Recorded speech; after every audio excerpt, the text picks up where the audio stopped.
नमस्कार, मी शामराव मोकाशी, अध्यक्ष राजाराम बापू पाटील रिक्षा संघटना। ओला कोलाला ज्या गाड्या आहेत, ओला कोला तर बेकायदेशीरच आहे, त्याला कुठलीही शासनानं परवानगी दिलेली नाही।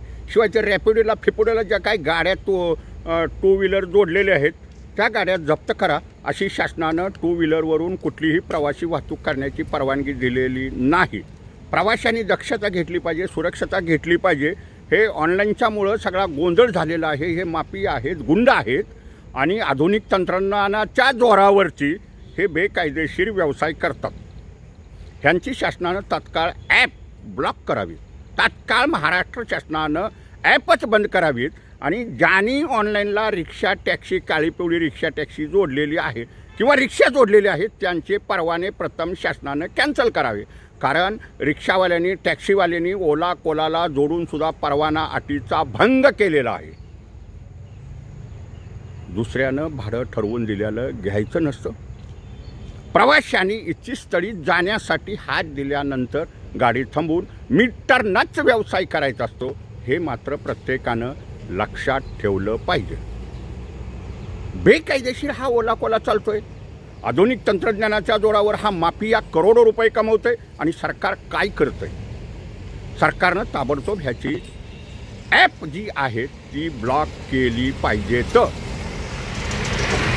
आणि ज्यांनी रिक्षाचे परवाने ओला कोलाला जोडून व्यवसाय करतात, मीटर कशाला दिलेले आहेत?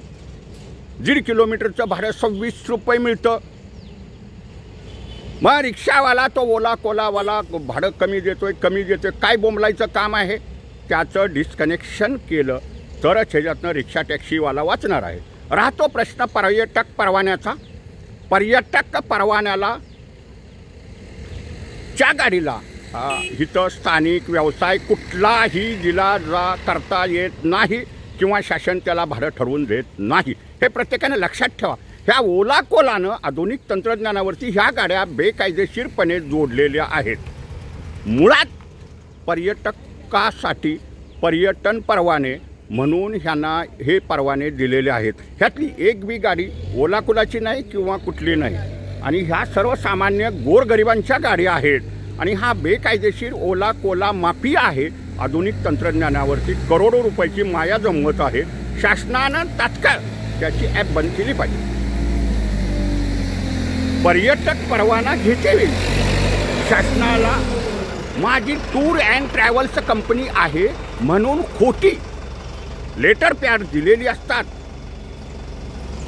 एक पर्यटक परवाना धारक 5 गाड्या घेऊ शकतो, 10 गाड्या घेऊ शकतो, 25 गाड्या, 100 गाड्या सुद्धा घेऊ शकतो, पण त्याची नोंदणीकृत पर्यटन संस्था असेल तर तो ह्या गाड्यानं व्यवसाय पर्यटकांना भाड्यानं देऊ शकतो।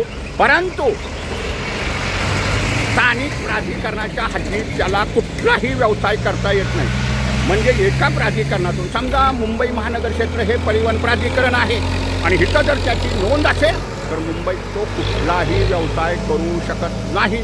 मग त्याला पुणे, कोल्हापूर, सांगली, सातारा किंवा राज्याच्या बाहेरसुद्धा तो पर्यटनासाठी प्रवासी घेऊन जातो, त्याला पूर्ण अधिकार आहे आणि ते जे भाडं आहे तो पर्यटक आणि तो वाहन मालक यांनीच ठरवायचं आहे। दोघांना परवडलं तर तो त्याची गाडी पर्यटनासाठी घेऊन जातो, हे प्रत्येकानं लक्षात ठेवायचं आहे।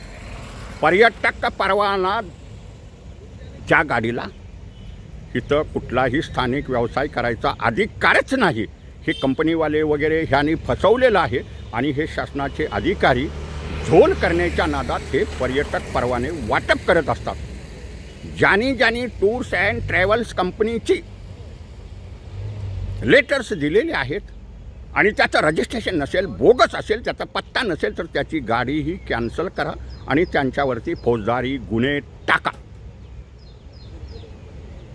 तुम्हाला जर मीटरनं धंदा करायचा असेल तर तुम्हाला टॅक्सीचं, रिक्षाचं परमिट मिळतं। मोटर कॅब म्हणून हे गोंडस नावानं बोलतात। मोटर कॅब म्हणजे 6 सीटच्या आतलं जे वाहन आहे त्याला मोटर कॅब म्हणतात। रिक्षाला बी मोटर कॅबच म्हणतात।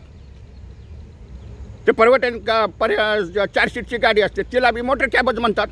पण पर्यटक परवाना असताना कुठलाही स्थानिक धंदा करायचा त्याला अधिकारच नाही. अशा गाड्या जर व्यवसाय करत असतील त्यांचे पर्यटक परवाने कॅन्सल करा.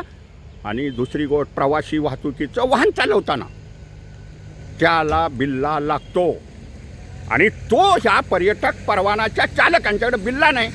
त्यांच्यावरती गुन्हे टाका, कडक तपासणी करा, त्यांचे पेपर तपासणी करा आणि पर्यटक परवान्याचीच चौकशी होऊन द्या.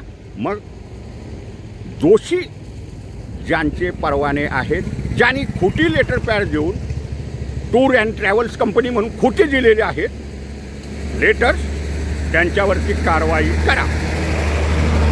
शिवाय ज्याला 50-100 गाड्या घ्यायच्या आहेत ते कायद्यानुसार मिळतात. तुम्हाला ट्रेड सर्टिफिकेट घ्यावं लागतं. 5 गाड्या असतील तुमच्या, 5 गाड्याच्या पुढं तुम्ही गाड्या असतील तर ट्रेड सर्टिफिकेट लागतं. आणि ह्यांच्याकडं ट्रेड सर्टिफिकेट आहेत की नाहीत हेही शासनानं तात्काळ चौकशी करावी आणि दोषीवरती कारवाई करावी. ओला कोला हा बेकायदेशीरच आहे. हा व्हिडिओ प्रत्येकानं शेअर करा. आणि ज्यांना 4 चाकी वाहनं चालवायची आहेत, मीटरनं व्यवसाय करायचा आहे, त्यांनी लायसन बिल्ले काढा आणि टॅक्सीचं परमिट काढा आणि व्यवसाय करा. धन्यवाद. मूचवाले मोकाशी यूट्यूब पहा, लाईक करा, शेअर करा, सबस्क्राईब करा. धन्यवाद.